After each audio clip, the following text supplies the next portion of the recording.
মানে হাত পুরো মানে বরফ হয়ে যাচ্ছে, অবশ হয়ে যাচ্ছে এরকম লাগছে। প্রচন্ড হাওয়া দিচ্ছে, নাকেরটা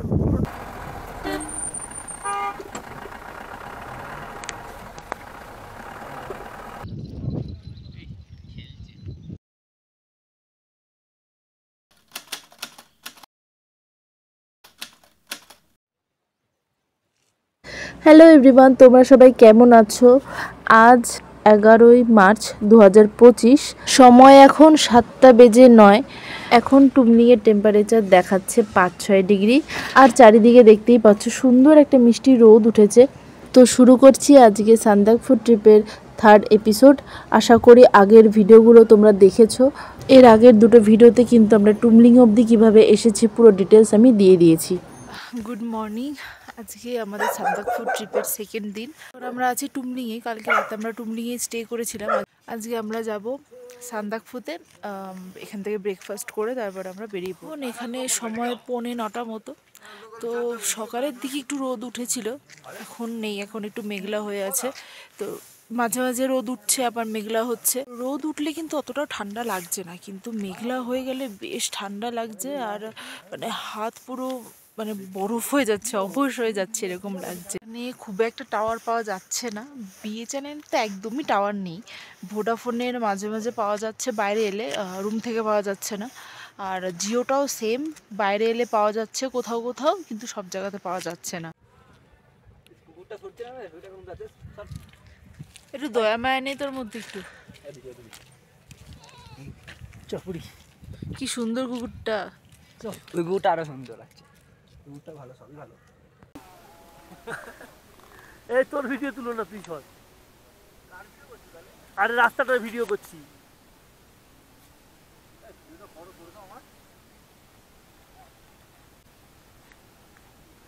গাড়ি চলে এসছে নাকি?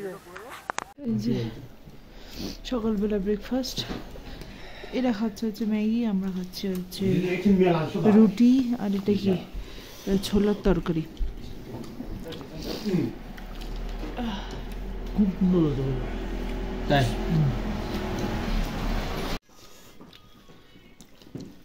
এই ব্রেকফাস্টের সাথে আমাদের চা কিন্তু চলে এসছে।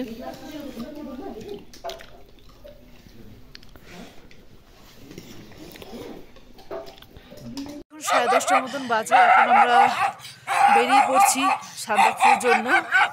আমাদের লাগেজ সব তোলা হয়ে গেছে।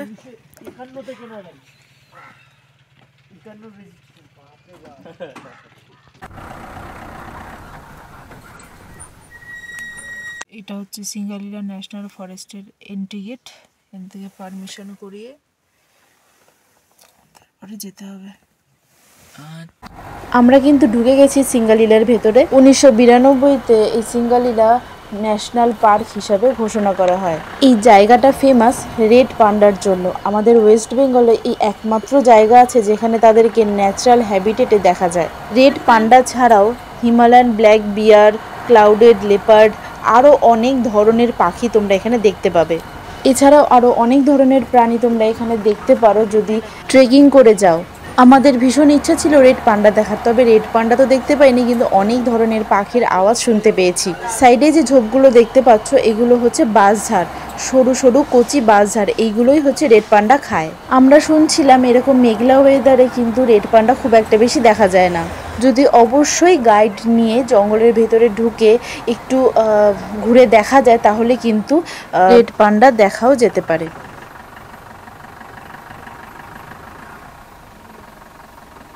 এটা হচ্ছে গৌরীবাস।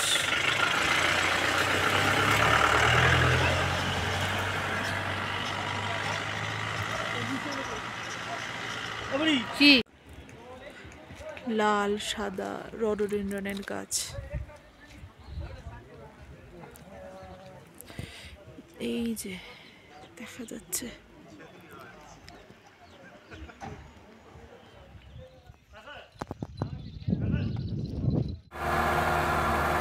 আচ্ছা, তোমাদেরকে একটা ইনফরমেশন দিই।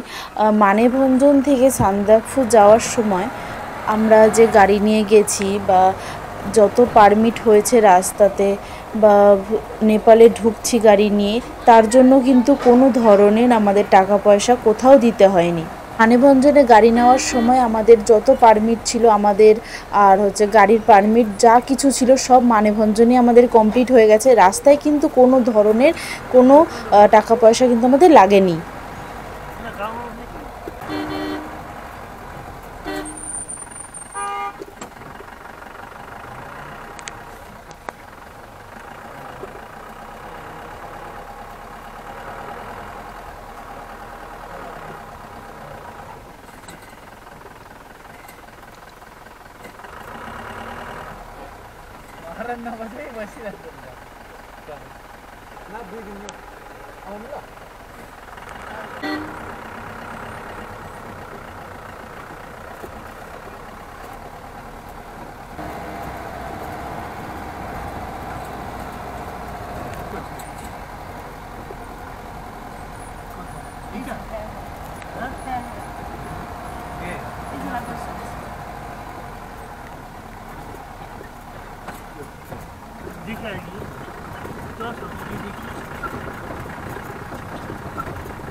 সব নাড়ি ঘুরে হজম হয়ে গেছে গাড়ি।